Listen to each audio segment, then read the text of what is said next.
Hoy vamos a clavarnos en los últimos, y vaya que dramáticos, 12 años de la Guerra Fría. Es un periodo de tensión al máximo, de giros que nadie vio venir, y al final, de un colapso que literalmente redefinió el mundo en el que vivimos hoy.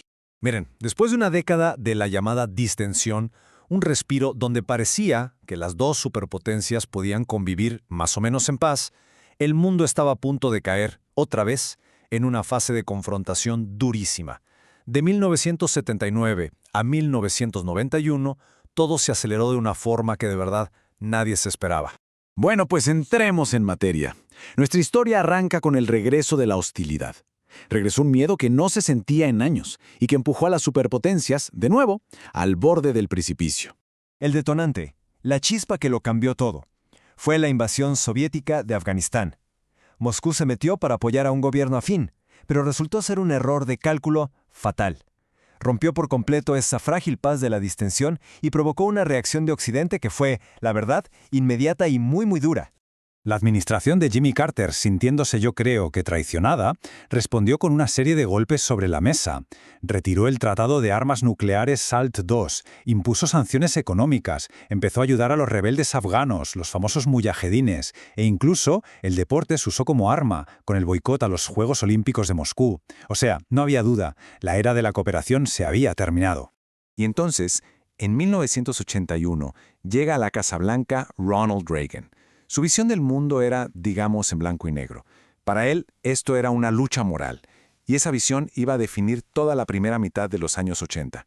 Y aquí vemos un cambio radical en la forma de hablar. Reagan se olvidó del lenguaje diplomático. Al llamar a la Unión Soviética el imperio del mal, no la ponía como un simple rival, no. La ponía como el enemigo en una batalla moral, una lucha del bien contra el mal. Así de claro. Y claro, estas palabras no se quedaron en el aire, se tradujeron en acciones muy concretas.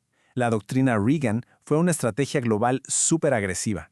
Ya no se trataba solo de contener al comunismo, sino de empujarlo hacia atrás, de desafiarlo en todos lados, desde Nicaragua hasta Angola. Y luego estaba esto, el desafío tecnológico definitivo, la iniciativa de defensa estratégica que todo el mundo conoció como la Guerra de las Galaxias. Parecía ciencia ficción, ¿no? Un escudo en el espacio para detener misiles. Para Moscú, esto era una auténtica pesadilla, porque amenazaba con romper ese frágil equilibrio nuclear que, aunque suene raro, había evitado la guerra total durante décadas. Justo cuando la tensión estaba al máximo, cuando parecía que el choque era inevitable, la historia nos da un giro de guión espectacular. Un nuevo líder llega al poder en la Unión Soviética. Y venía decidido a reformar un sistema que, simple y sencillamente, se estaba cayendo a pedazos. Cuando Gorbachov llegó al poder, heredó un gigante con pies de barro. La economía no daba para más, la tecnología estaba súper atrasada y el país estaba metido hasta el cuello en una guerra imposible de ganar en Afganistán, su propio Vietnam. Él sabía que necesitaba un cambio, pero un cambio radical. Su plan se basaba en dos ideas que se hicieron famosísimas. Primero, glasnost, que significa apertura, transparencia. De repente se empezó a permitir la crítica, el debate. Y segundo, perestroika, o sea, reestructuración. Fue un intento, a la desesperada, de meterle elementos de mercado a la economía soviética para ver si así revivía. Este cambio no fue solo para adentro, Para afuera fue una revolución. Se abandonó la vieja doctrina Brezhnev, esa idea de que la Unión Soviética podía mandar tanques a sus países satélites si se salían del guión. El nuevo pensamiento de Gorbachov, en cambio, buscaba cooperación. El mensaje para Europa del Este era clarísimo: arréglenselas solos. Con este nuevo panorama pasó algo que parecía imposible. Dos adversarios que llevaban décadas amenazándose con la aniquilación total, de repente empezaron a hablar.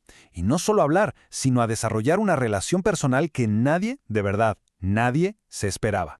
El paso de la desconfianza a la cooperación fue increíblemente rápido. En una serie de cumbres, Reagan y Gorbachov pasaron de ser enemigos a ser casi socios en la búsqueda de la paz. Y dicen que un factor clave fue la química personal que, sorpresivamente, surgió entre ellos. El punto más alto de esta nueva relación fue el Tratado INF. Y esto fue monumental, de verdad, porque por primera vez en la historia no se trataba solo de ponerle un límite a las armas nucleares, sino de eliminarlas. Se destruyó por completo toda una categoría de misiles. Y esto no fue nada más un gesto simbólico. Estamos hablando de la destrucción real de casi 2.500 misiles nucleares.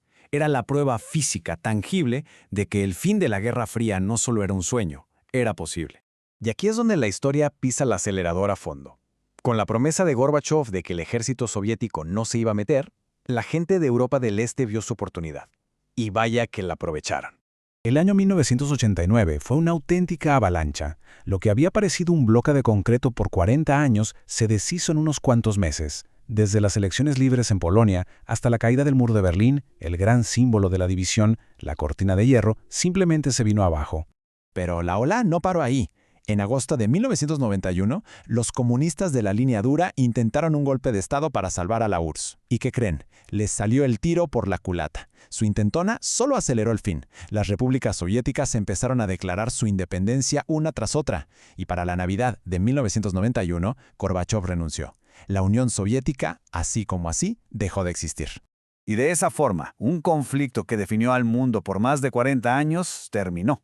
No con una gran guerra, sino con un colapso. Pero la pregunta del millón es, ¿por qué? ¿Por qué pasó todo tan de repente? Entonces, ¿qué pasó? Bueno, los historiadores tienen, digamos, dos grandes explicaciones. Una se enfoca en las personas, que la presión de Reagan llevó al sistema soviético al límite, mientras que las reformas de Gorbachov le abrieron la puerta al cambio. La otra teoría es más estructural. Dice que el sistema soviético en el fondo ya no funcionaba. Era un fracaso económico y no podía competir en el mundo moderno. La verdad, como casi siempre, seguramente está en una mezcla de las dos. El fin de la Guerra Fría no fue el fin de la historia, para nada. Fue el comienzo de un capítulo totalmente nuevo e impredecible. Y nos dejó con una pregunta que creo todavía hoy intentamos responder. Ahora que el viejo orden de dos polos desapareció, ¿qué tipo de mundo se estaba construyendo para reemplazarlo?